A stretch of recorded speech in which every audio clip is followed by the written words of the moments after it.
رب العالمين والصلاة والسلام على نبينا محمد وعلى آله وأصحابه ومن اهتدى بهديه إلى يوم الدين. ما هدى إلهي كذب وحنادي آد السلامية ونادي آد وغفر أحسن هاي وجوهدا أما وجيدا يكون كان كل ميي أقوانتي وحبضا أو كاملة وضياشي أمدا علماء أمدا أقوانيها النبي وقاشي تذكيك له وحقارت كاية تجارتي آدي آدبان غفر أحسنها وحنا يدكو سلام يا سلامة إسلام مرحبا السلام عليكم ورحمة الله وبركاته. شركا وكا سلطانكو تلمامي وتشيددا iyo waxa aynu ka beeynaa waxa weeye waa inaynu ku abuuro oo ku samayno nolosheenii dib ugu soo noolayno ku abuuro jawi walaalnimo ehelnimo wada noolaansho wax wada yeelasho iskaashi inaynu ku abuuro waxaan saa u leeyahay waa ogtihii dee xoogaa baryahan dambe siyaasaddu waxyaabaha ay soo kordhisay iyo waayaheeda marka taasi waa mucda koobaad wey maadaama taasi ay waxa koobaad tahay waxay ka mid tahay waxyaabaha waaweyne aynu xagga ilaahay isaga horraysiinayna ilaahay ugu dhawaanayn waxayna ka mid tahay oo ay salka u tahay waxa ay nolosheennu ku hagaagaysa ay ku dhismayso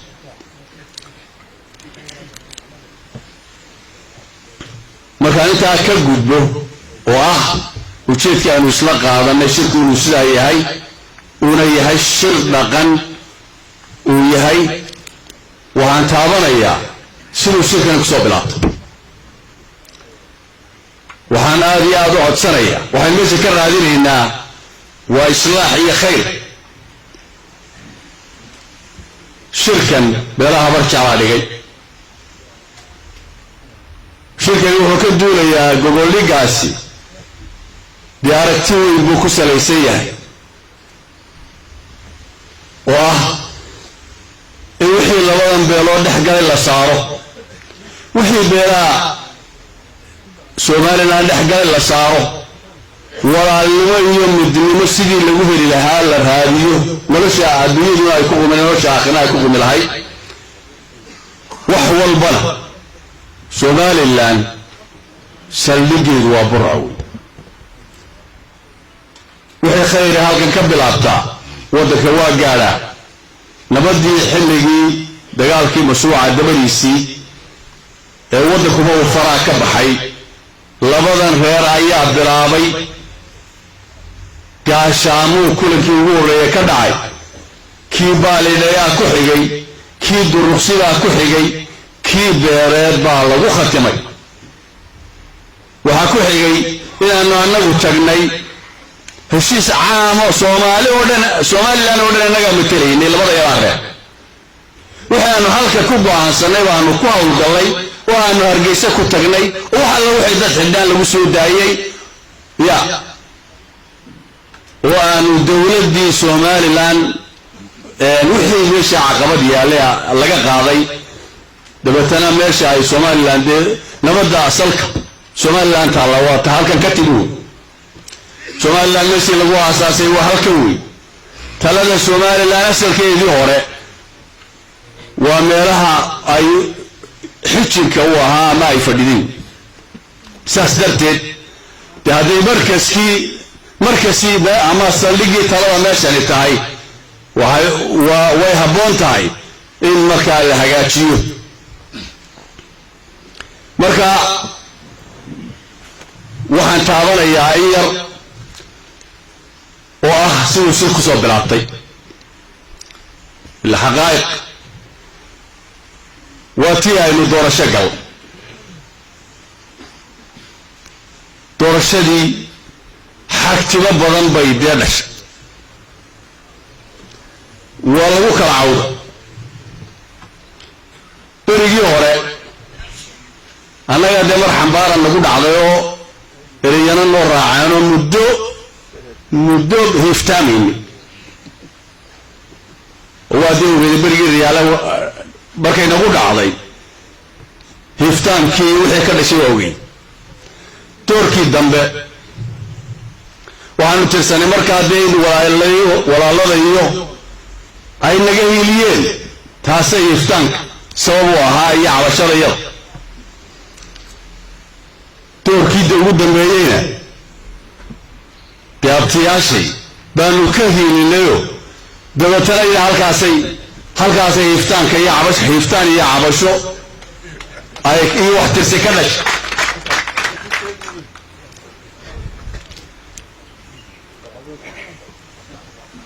ilaa xoolo kale lama kala qaadi marka xajiintii halkaa ka dhalatay waxay keentay markii raggii waaweynaa ee ehelka ahaa ee degaanka ahaa ee hadday doonaan qaarkood shuraakada ahaayeen meeshii la yskaga soo baxaba dee in raggu uu kala cawdo oo yidhaaho waa si xun baa noo gashay oo maaragtay cabashadii ay golayaasha timaado cabashadaa golayaasha imanaysay dee raggu kala cabanaya anana nagu horraysay qoladana ku dambaysay darteed baan maalin maalmaha ka mida aanu joogno ay ila muuqatay aniga waxay igu dhalatay war cabashadaas haddii raggu saas ugu kala cawdo uu ehel la yahay oo guryuhu isku yaalliin oo carruurtu walaala tahay oo adiga abtigaa ku jiro oo kuwaan abtiga waaya ay dhinaca kala joogaan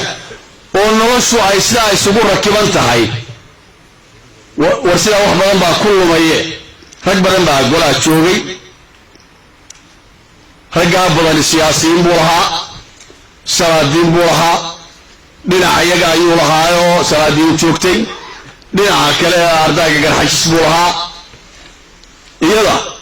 oo aniga keliga iga bilaabatay oo jibbooday oo ay ila muuqatay nin waliba dee intaa waa arkayay ay ila muuqatay war sidan cabashada inaan tolku iyo ehelku inaanu sidaa inuu kusii baaqi noqdo inay ka wanaagsan tahay in laysu yimaado dee waxaa wax ka weyn baynu markuwa salabaa marin jiray markaa aniga ayaa shirka ambasador udheelka la yidhaaho yaana idhi abtiyaal dee doorashadii yaa cabashaa ka soo baxday oo waa cabanaysaan gogol baanu idiin dhigayna sidaas halkaasay ka soo bilaabatay salaadiinta rag badan oo imika halka jooga oo ragga muhiimka ah ee labada beelood ka midi baa ka mid ahaa raggii joogay waxay iga ahayd keliya waxay iga ahayd in laysu yimaado ilaa annana mar idinku xaabinay abtiyaal dee idinna mar baan lagu xaabiseen oo weliba waxna noogu darteen dee in laysu yimaado danooga aynu ku baandhayno oo wixii aynu ehelnimadii iyo wixii aynu ahayn aynu halkaa ka ambaqaadno marka taasna waa shirka taariikhdiisii oo aan in yar siduu kusoo bilaabtay ka warramay ilaahay baa inoo daawo qaaday mar haddii raggu ehel yahay oo walaala yahay oo haddana uu isdhalay oo haddana ilaahay meel ku wada abuuray oo dad muslimo isku caqiidaa yahay ilaah baa inoo daawo qaaday wax walba oo daab ka dhow wax walba cid walba innagaa iskaga xaq leh waxaynu u baahanay saan qabo waan ku talinayaa wax alla wixii hore waxaa laga heshiiyey dhibaatooyinkii hore dhacay baynu maalin qura saa sacabka u marinay oo aynu ehel ka noqonnay oo aynu iskaashanay oo aynu magaalada intii guddigii horumarintuu noo joogay aynu wax badan dhaqaaqnay maantana xaalkeenu oo dhulkuba dee dadku gobollada kale ay aada u horu mareen innaga xaalkeenu dibagurad buu ku jiraa waxaynu u baahanay wax walba innagaa iskaga xaq leh cid walba inaynu iscaawinno wada tashanno innagaa ku xaq leh degaamada aynu degannahay na waxay u baahan yihiin horumarin iyo maskax iyo maalba in la geliyo wixii aynu dowladda xaq ugu leenahayna inaynu inagoo wada jira ka doonano way inoogu bislaanayaan wixii khalkhala ee jirana inaynu dhammayno ayaynu u baahannahay waan ku dheeraaday abtiyaa raalli ahaada waxaan jeclahay inaynu wax walba xaluudhalay ka noqonno ila waa aragnay saasaa maslaxadeenna diinta ku jirta oo danteennu ku jirta oo ehelnimadu ku jirta raalliga ahaada waa idinku dheereeyey assalaamu calaykum waraxmatullaahi wabarakaatu